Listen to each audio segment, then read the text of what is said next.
आज का हमारा टॉपिक है ग्लोबल इश्यूज़। सबसे पहले देखते हैं ग्लोबल इश्यूज़ क्या होते हैं। ग्लोबल इश्यूज़ ऐसी प्रॉब्लम्स होती हैं जो कि पूरी दुनिया को इफ़ेक्ट करती हैं।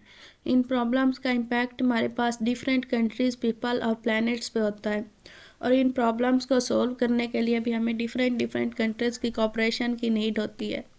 अगर इसकी हम एग्जांपल देखें तो उसमें हमारे पास climate changes, poverty, wars and human rights आ जाते हैं। नेक्स्ट इसमें importance of global issues. Global issues हमारे पास इम्पोर्टेंट होते हैं क्योंकि इनका इम्पैक्ट जो है वो डिफरेंट सेक्टर्स ऑफ लाइफ पे होता है, जिसमें हमारे पास economy, society, environment, politics, health, इसके अलावा investment, employment, human rights, social justice and cultural diversity. Climate change, conservation and sustainable development are also critical global issues that require attention. Overall इनको address करना हमारे लिए ज़रूरी है, इसलिए ताकि हम एक हेल्दी एंड प्रोस्पेरस फ्यूचर जो है वो इंजॉय कर सकें।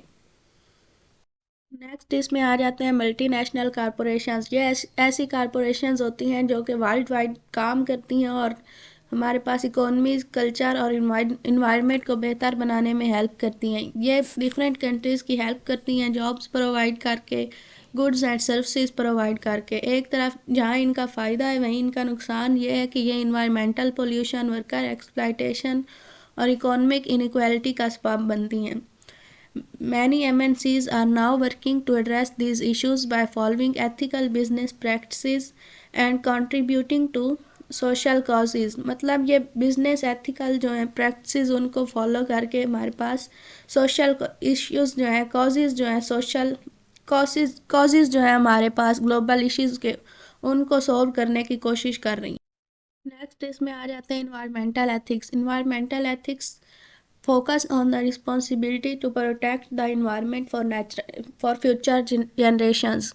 ग्लोबल इश्यूज जो मेजर हमारे पास हैं, जिसमें climate change, pollution and depletion of natural resources, ये हमारे पास स्ट्रांगली लिंक करते हैं कि हम प्लानट के रिसोर्सेज को है जो किस तरह से यूज़ कर रहे हैं।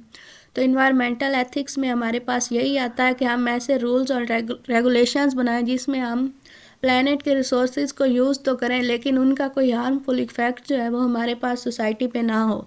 इसकी एग्जांपल अगर हम देखें तो उसमें आ जाता है, हम यूज़ कर सकते हैं रिन्यूएबल एनर्जी रिसोर्सेज, रिड्यूस कर सकते हैं वेस्ट को, and protecting endangered species are actions that follow environmental ethics.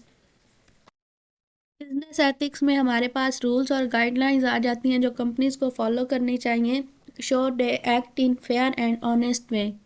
It include being honest with customers, मतलब कस्टमर्स के साथ ऑनेस्ट होना चाहिए, treating employees fairly and making decisions that are good for society.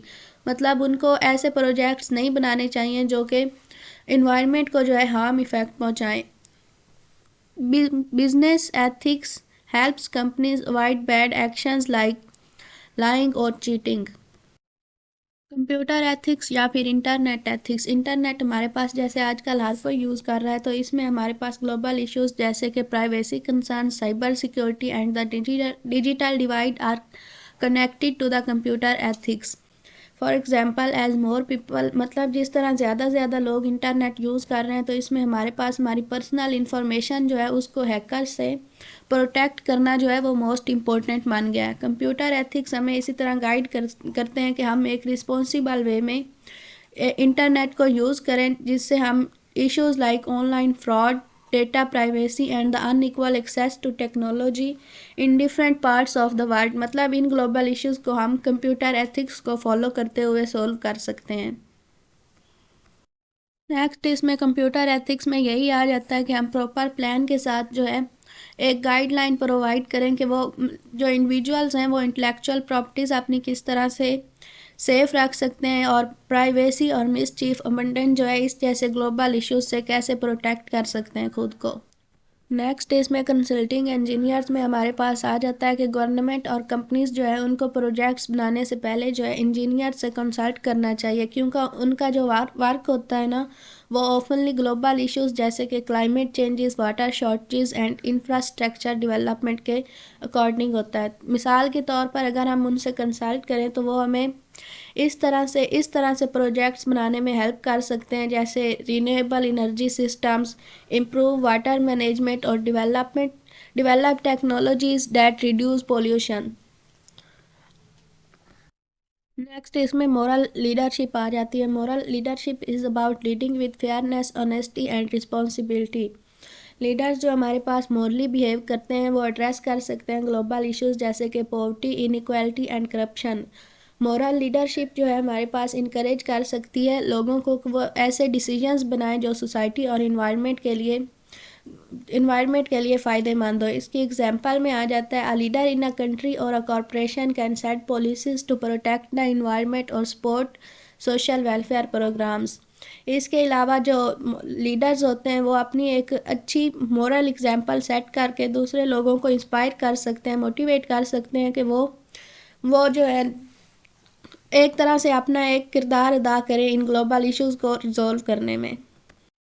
Next इसमें है corporate social responsibility, CSR। Corporate social responsibility refers to a company's effort, मतलब ये companies की एफर्ट्स और रूल्स होते हैं कि वो कितना अपने प्रोजेक्ट्स से जो है वो गिव बैक टू सोसाइटी कर रही हैं और जो अब उनके प्रोजेक्ट्स हैं उनका कोई नेगेटिव इम्पैक्ट नहीं पड़ रहा दुनिया पे। CSR is an important part of addressing global issues like environmental damage, social inequality and poor working conditions.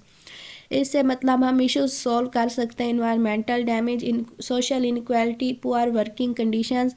ऐसी कंपनीज जिनके CSR जो है वो स्ट्रॉन्ग होते हैं, मतलब उनके रूल्स स्ट्रॉन्ग होते हैं।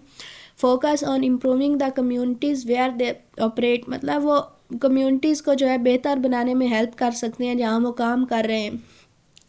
इन्वायरमेंट में जो है ग्लोबल इश्यूज जैसे क्लाइमेट चेंजेस, इनको रिजॉल्व करने में हेल्प कर सकती हैं एंड ट्रीटिंग वर्कर्स फेयरली, और अपने वर्कर्स को जो है इंस्पायर कर सकती हैं ग्लोबल इश्यूज़ को रिजॉल्व करने में। So that's all for today.